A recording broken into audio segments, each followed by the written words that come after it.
The sound of laughter echoed through the house, bouncing off the walls like joyful peals of thunder. I sat on the living room floor, surrounded by scattered puzzle pieces, my brow furrowed in concentration. A cartoon of a beach scene lay abandoned on the coffee table in front of me. Beside me, my dad, family. He was teaching Aisha, his daughter from his new marriage, how to solve a Rubik's Cube. His patient instructions were met with frustrated giggles from the girl, who was more interested in tormenting the family dog than solving the cube. It had been 5 years since my dad married Lisa, a woman I only knew as a cold, sharp-tongued shrew. She always seemed irritated by my presence, which made my already complicated relationship with my dad even more strained. What made it worse was her daughter, Alicia. The girl had been an angel sent from hell, if there was such a thing. All gorgeous long dark hair and graceful movements, she had blossomed into a stunning young woman during my final year of high school. Her mere presence set my skin on fire and made my insides twist in ways that both terrified and thrilled me. To make matters even more unbearable, I'd developed feelings for Ben, my best friend since childhood. But he was oblivious, treating me like the little sister he never had. To escape the turmoil within me, I poured all my energy into my studies, determined to win a scholarship to get away from this suffocating environment. Then suddenly, without warning, my dad and stepmom announced they were moving to another city. They'd sold the house. In fact, I'd come home from a friend's place to find all my things packed in boxers. My dad looked ashamed when he told me, "Honey, your stepmom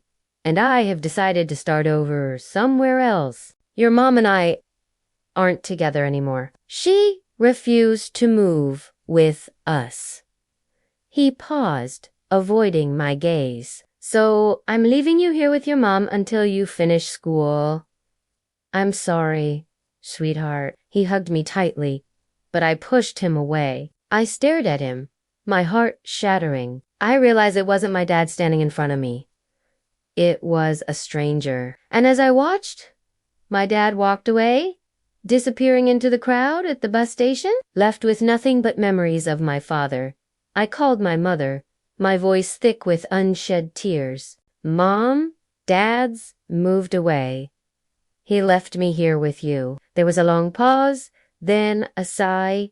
"Oh, honey, I'm sorry. Look, why don't you come stay with me for a while? We can figure it out later." Relief washed over me. Although my parents had divorced when I was 4, Mom still lived in our hometown. "Thank you, Mom. I love you." A few weeks later, I found myself standing in front of my mother's house.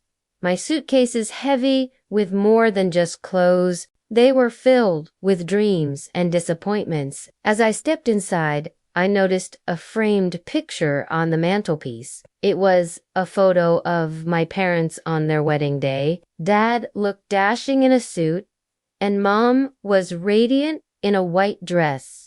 Beneath the picture was a date, August 1996. Today was August 2017.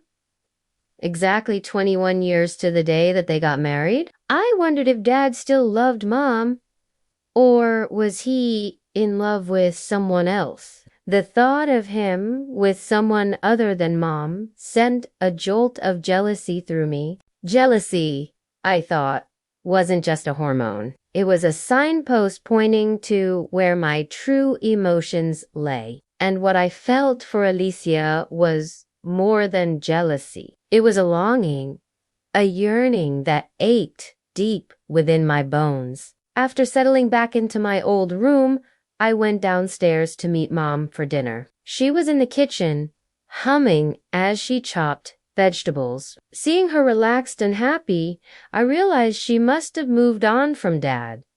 Maybe he hadn't been the only one in love. "Mom," I started, then stopped. How do you tell your mother that her ex-husband has left you and her daughter alone, that the family unit has disintegrated into fragments? Instead, I said nothing. I just sat down at the kitchen counter and watched as she cooked. The silence stretched between us, heavy and awkward. Finally, Mom turned off the stove and sat down next to me. "Is everything okay, honey?" she asked. Her tone was gentle, but her eyes were sharp, missing nothing. I took a deep breath. "Mom, Dad, and I need to talk." She nodded understandingly. "Sure, honey?" "About what?"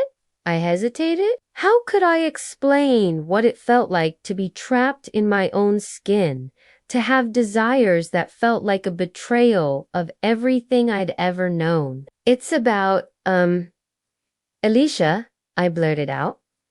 Mom's eyebrows shot up in surprise. "What about her? You haven't exactly been on good terms since your dad remarried." "Well, I need to tell you something important about her." Mom's expression shifted from surprise to concern. "Is everything all right, sweetheart? Is she hurt?" No, it's not like that," I stammered. I wanted to tell her about Alicia, about how I felt about her, but the words wouldn't come out. Days turned into weeks, and I still hadn't told Mom about Aisha. It felt like a weight pressing down on my chest, making it hard to breathe. One night I couldn't take it anymore. After a particularly heated fight with Aisha, I ran out of the house and into the safety of the park. Sobs racked my body as I sank to the ground beneath a weeping willow tree. What am I doing? I thought, hating myself for my feelings.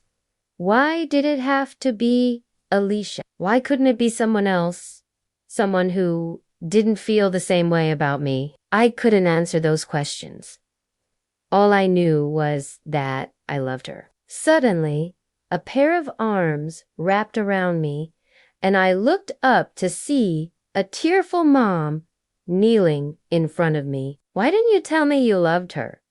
Why didn't you tell me sooner?" "I was scared," I whispered, burying my face in her shoulder. "You should never have been scared," she murmured, stroking my hair.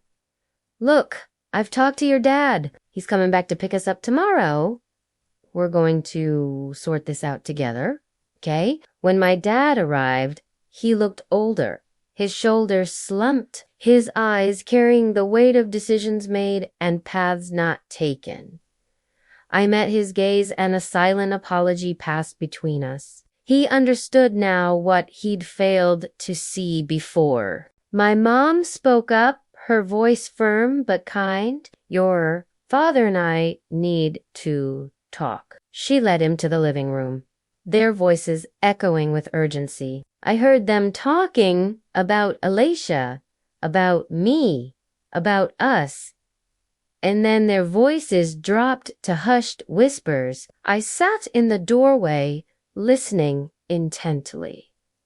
Could they hear me? Did they know I was listening? My dad came out of the living room and knelt in front of me. His eyes were red, his voice thick with emotion. "Are you and Alicia still together?" he asked. I nodded, unable to speak. He reached out, cupping my face in his hands. His thumbs brushed away my tears.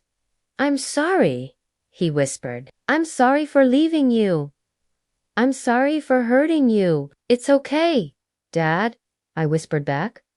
"I'm just glad you're back." The following morning, my dad, Mom, and I stood in front of the house with our suitcases. Alicia was there too, her usual aloofness replaced by a vulnerability that tugged at my heartstrings. "Take care of each other," my mom said, her voice cracking. "I love you all." Before I could respond, she had turned and walked away, wiping tears from her eyes. As the car rumbled to life, my dad put a hand on my thigh. "I won't let anything happen to you. I promise," he said, his voice rough with emotion. And for the first time in a long time, I believed him. Aisha and I snuggled on the couch, our fingers intertwined, our bodies fitting together like puzzle pieces. Outside, the wind howled, rain lashing against the windows. But inside, we were warm, safe, and loved. I rested my head on her shoulder, breathing in her scent, feeling the steady beat of her heart against my ear. I'm scared, I whispered, my voice trembling. Of what? She asked, her voice soft as silk. Of losing you. She turned her head, her eyes searching mine. I will never leave you, Ella, she promised, her lips brushing against my forehead. Never